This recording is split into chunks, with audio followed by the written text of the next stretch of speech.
ఆశలు రేపినా అడి ఆశలు చూపినా సాగే జీవితం అడుగైనా ఆగదుగా.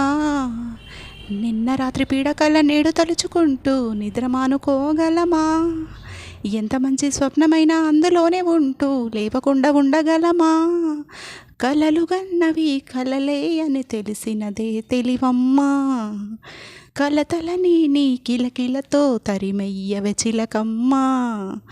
నవ్వే నీ కళ్ళలో లేదా జాబిలి, నవ్వే ముంగిళ్ళలో రోజు దీపావళి.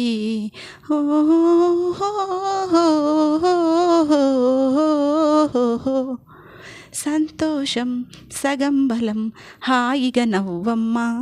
ఆ సంగీతం నీ తోడై సాగవే గువ్వమ్మా.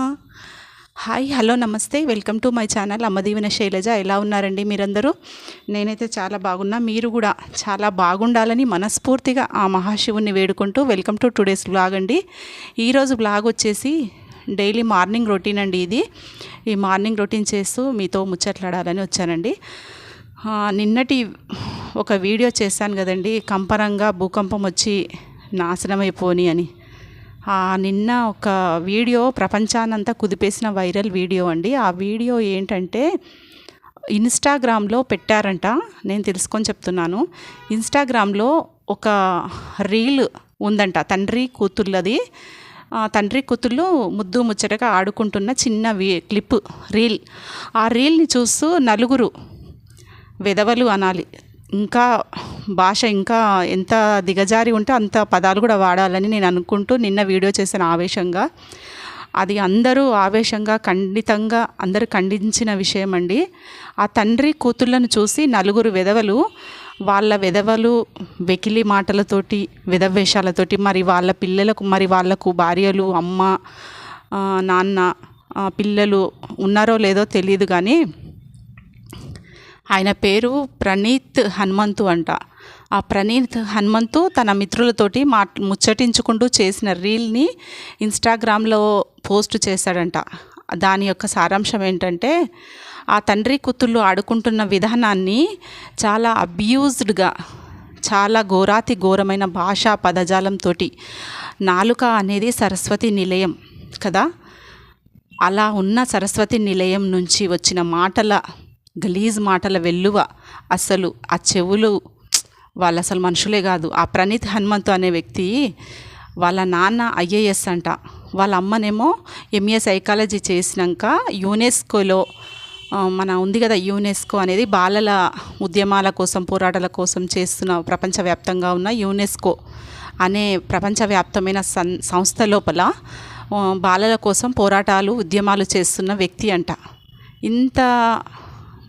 అంత పెద్ద వాళ్ళకి ఇలాంటి దిగజారుడు మనస్తత్వం గల వ్యక్తి ఎలా పుట్టాడో ఏంటో. అసలు మొత్తం యూట్యూబ్ మొత్తం ఈ వార్తలతోటే నిండిపోయింది. ప్రపంచం ఇలా మంచిగా ఇది మంచి ఆరోగ్యకరమైన వార్తనే అనొచ్చు. ఇలాంటి దాన్ని ఖండించడానికి చాలామంది ఖండించారండి ఈ వీడియోని. అలాగనే ఇంకొక విషయం అండి, మనము ఎంతో టెక్నాలజీ సాధించాము, డబ్బులు సాధించాము, అదే అనుకుంటున్నాం కానీ ప్రపంచంలో వచ్చేసింది, ప్రపంచం మన చేతిలో వచ్చేసింది. మన చేతిలోకి ప్రపంచాన్ని తీసుకొని చాలా విధవేషాలు వేస్తున్నాం. మన మనిషి అనేవాడు అసలుకి పనికిరాని ఒక జీవి. కుక్కలు పశువులు అన్నీ ఏదో ఒక భాగం జీవితంలో ఒక దశలో పనికొస్తాయి. మనిషి అనే ఈ జీవి అస్సలు పనికిరాడు ఇలాంటి ఆలోచనలతోటి. ఒక విషయం చెప్పనా, మొన్న సౌత్ కొరియా లోపల ఒక రోబో ఉందంట, మున్సిపాలిటీలో వర్క్ చేస్తుందంట. దానికి మనిషికి వచ్చే మనసు భావాలని ఇచ్చారంట. పాపం అది వర్క్ లోడ్ ఎక్కువయ్యి ఆత్మహత్య చేసుకుందంట. తెలిసిన విషయమే ఉండొచ్చు మీకు కూడా. తెలిసిన వాళ్ళైతే ఏమనుకోకండి, తెలియని వాళ్ళైతే వినండి. అంటే మనిషికి వచ్చిన మనస్తత్వాలు భావాలు వచ్చిన తర్వాత మిషన్ అయినా తట్టుకోలేదండి. అలాంటి గబ్బు వ్యక్తులం మనం కదా.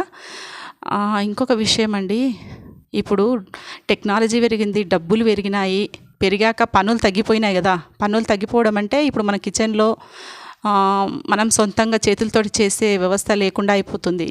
ఎగ్జాంపుల్ ఉదయం పూట నీళ్లు మోసేవాళ్ళు మన అమ్మ వాళ్ళు బావిల నుంచి చేదుకొని, తర్వాత ఒక తరం వచ్చాక బోరింగ్ కొట్టుకొని నీళ్ళు తెచ్చుకునేవారు. ఇప్పుడేమో నల్లాలు తిప్పితే వచ్చేస్తున్నాయి. ఇంకా ఇప్పుడు వచ్చిన టెక్నాలజీ ఏమో నల్ల కింద చేతి పెడితే నీళ్ళు వచ్చేస్తున్నాయి. మరి ఇంత టెక్నాలజీ పెరిగినాక మనుషులకు విధవేషాలు రాకపోతే ఏమొస్తాయండి? చాలా ఆవేశంగా ఉందండి. ఎందుకంటే మన ఇంట్లో పిల్లలు కూడా బయటికి కాలు పెట్టలేని పరిస్థితి అనుకున్నాము నిన్నటి వరకు. కాకపోతే ఇప్పుడు యూట్యూబ్లో కానీ, ఫేస్బుక్లో కానీ, ఇన్స్టాగ్రామ్లో కానీ ఇలాంటి సోషల్ మీడియా లోపల పిల్లల ఫోటోలు అస్సలు అప్లోడ్ చేయకూడదు అనేది సందేశం వచ్చినట్టు అయింది. కరెక్టే కదండి. ఈ ప్రపంచం లోపల మన ఇండియన్స్ అస్సలు సిగ్గుచేటు, అందుట్లో మన తెలుగు వాళ్ళు ఇంకా సిగ్గుచేటు. ఎంత చెడ్డ పేరు వచ్చి ఉంటుంది ఈ ఒక్క నలుగురు వల్ల. అసలుకి ఇంత గబ్బు వ్యవస్థ లోపల మనం బతుకుతున్నామండి. నిన్న ఒక ట్రైన్లో ఒక ఊర్లో ట్రైన్ వెళ్తుందంట. ఆ ట్రైన్లో ఒక అమ్మాయి బాత్రూమ్కి లేచి వెళ్తున్న క్రమం లోపల ఒక తాగుబోతు విధవ ఆ అమ్మాయిని చెరబట్టబోతే ఆ అమ్మాయి తన ఆత్మరక్షణలో భాగంగా ఆ విధవతోటి పోరాడే క్రమం లోపల కింద పడిపోయిందంట. ట్రైన్ నుంచి పరుగెత్తే నడిచే ట్రైన్ నుంచి పడిపోయిందంట. ఎంత పాపం అండి. అసలు ఆడపిల్లల్ని బతకనిచ్చేటట్లు లేనేలేదు ఈ సమాజం అయితే.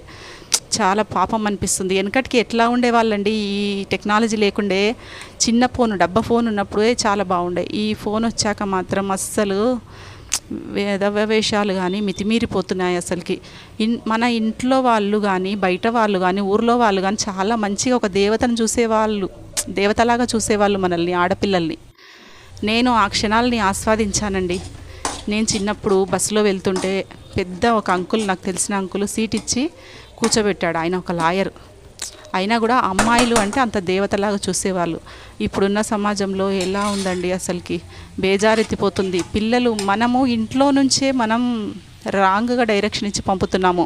పిల్లల్ని హాస్టల్లో వేస్తున్నాము.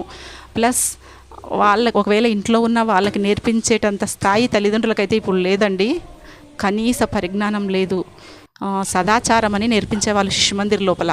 ఇప్పుడు ఆ సదాచారాలు లేవు. అసలు తల్లిదండ్రులని ఎట్లా చూసుకోవాలి, అబద్ధాలు మాట్లాడాలి, ఇవన్నీ ఇప్పుడు చిన్నప్పుడు మనం నేర్చుకునే నీతి సూత్రాలకి ఇప్పుడు అన్నీ అగనెస్ట్గా నడుస్తుంది ప్రపంచం. చాలా అసలు ఘోరాలు జరుగుతున్నాయండి. ఫస్ట్ మగపిల్లలకే మనం చాలా మంచి ట్రైనింగ్ ఇవ్వాలండి. ఇంకొకటి అమ్మాయిలకు కూడా ట్రైనింగ్ ఇవ్వాలి. ఏమవుతుందంటే ఎవరు ఎలా తప్పు వేసినా మొత్తం తల్లిదండ్రుల మీదే పడుతుందండి. ఇంట్లోనే సిస్టమ్ బాగుపడాలని నేను కోరుకుంటున్నాను. Thank you. ఈ వీడియో ద్వారా నేను తెలియజేస్తున్నాను. ఇది ఒకటి చూడండి. మెడిసిన్ ఫుడ్ కన్నా నవ్వుతూ ఉండడం చాలా మేలు.